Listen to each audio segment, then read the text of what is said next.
एक 3 chocolate ice cream. Aditya ने कहा, समझती क्या है वो अपने आप को। आदित्य की आवाज़ सुनते ही शालिनी डर गई। वो नहीं चाहती थी कि आदित्य राधिका का ये बदला हुआ रूप देखे।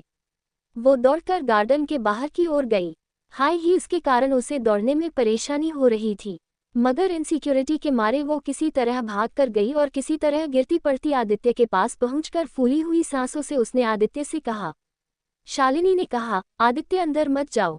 आदित्य ये सुनकर चौंका, लेकिन तभी शालिनी बात बदलते हुए बोली, मेरा मतलब उस मोटी के मुंह लगकर आज के दिन तुम अपना मूड खराब मत करो ना, प्लीज। लेकिन आदित्य ने शालिनी को साइड में धकेलते हुए अंदर जाने की कोशिश की। इससे शालिनी और ज्यादा घबरा गई और उसने अपने दोनों हाथों से ताकत लगाकर आदित्य को पकड़कर वहीं रोक लिया। आदित्य इस वक्त इतना गुस्से में था कि उसने वहीं खड़े खड़े राधिका पर चिल्लाना शुरू किया, समझती क्या है वो अपने आप को। 2 घंटे तक मुझे एयरपोर्ट पर धूप में खड़ा रखा। बात हाथ से निकल जाए इसके पहले शालिनी ने कुछ सोचा और कहा, वो दरअसल तुमसे मिलने में उसे शर्मा रही थी। जब गई थी तब 120 किलो वजन था, अब 6 साल बाद और भी मोटी हो चुकी है ना, इसलिए।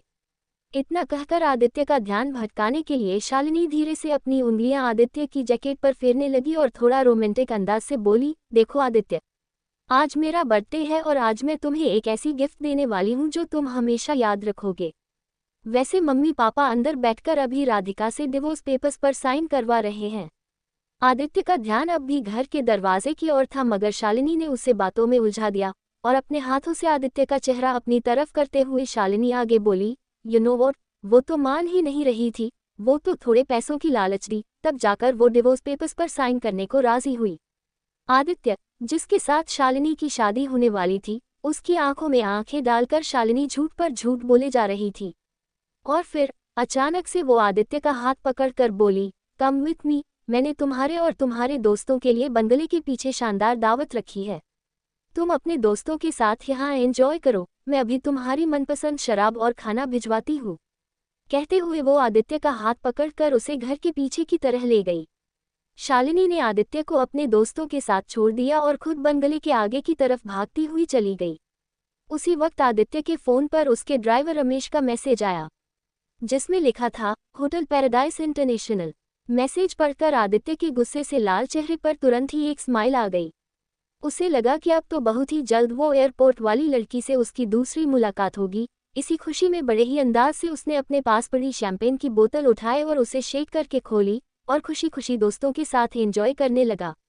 शालिनी भागी भागी घर के आगे की तरफ अपने दोस्तों के पास आई और उन सब से शालिनी ने कहा, जाओ और जाकर आदित्य को एंटरटेन करो और उसको बातों में उलझा कर रखो, ताकि वो राधिका की तरफ ना जाए और वो राधिका का बदला हुआ रूप ना देख सके।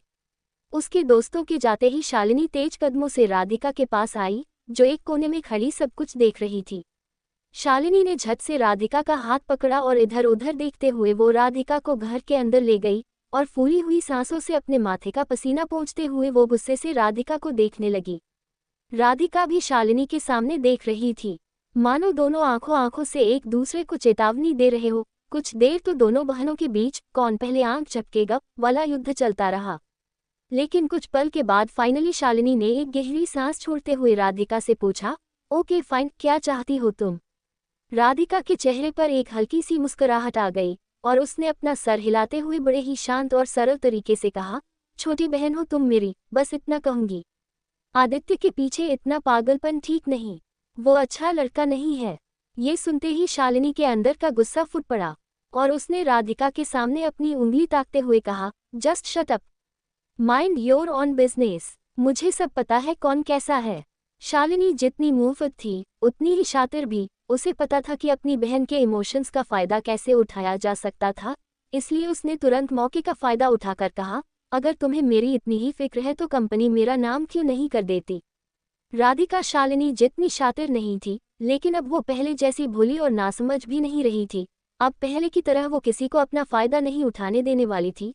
शालिनी के इस सवाल से राधिका इतना तो समझ चुकी थी कि शालिनी को समझाने का कोई फायदा नहीं था, इसलिए वो आगे कुछ भी कहे बिना मुड़कर जाने लगी। ये देखकर शालिनी तुरंत राधिका के सामने उसका रास्ता रोककर जा खड़ी हुई और फिर टेबल पर पड़े कंपनी के पेपर्स उठाकर बड़े ही स्टाइल में पन्ने पलटते हुए शालिनी बोली, वैसे किसके लिए बचाकर रखनी है ये कंपनी?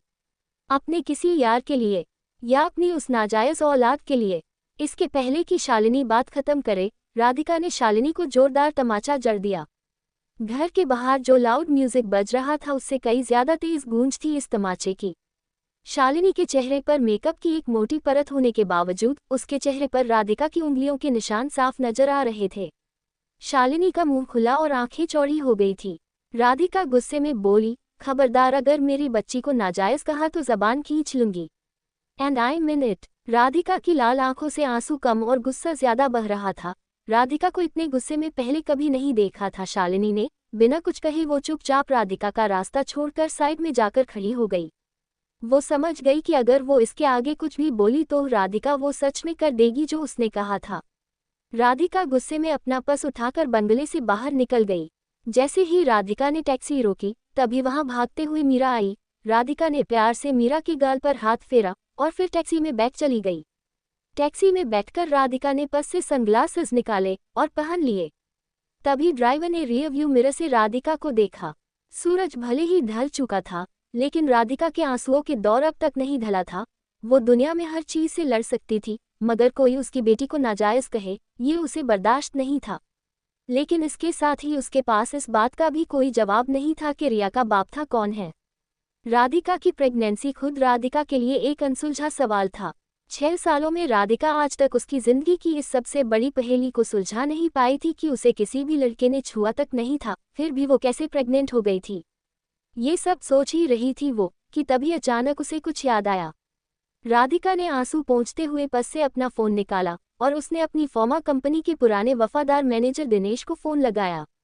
कुछ रिंग के बाद मैनेजर फोन उठाकर कहा, राधिका बेटी कैसी हो, क्या बात है, आज इतने सालों बाद कंपनी की मालकिन ने इस मुलाजिम को याद किया। राधिका अपनी आवाज को साफ करते हुए कहा, नहीं नहीं अंकल, मैं तो सिर्फ कागज पर कंपनी की मालकिन हूँ, कंपनी के असली मालिक तो आप हैं।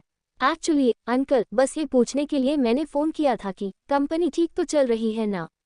मैनेजर ने थोड़ा उदास होकर कहा, बेटा यूं समझ लो, डूबती नाव में छेद पकड़ के बैठा हूँ, फिर भी सालाना 4-5 लाख का प्रॉफिट हो जाता है, जो मैं गौतम जी को भिजवा देता हूँ। तुम कहो तो अब से तुम्हें भिजवा दूंगा।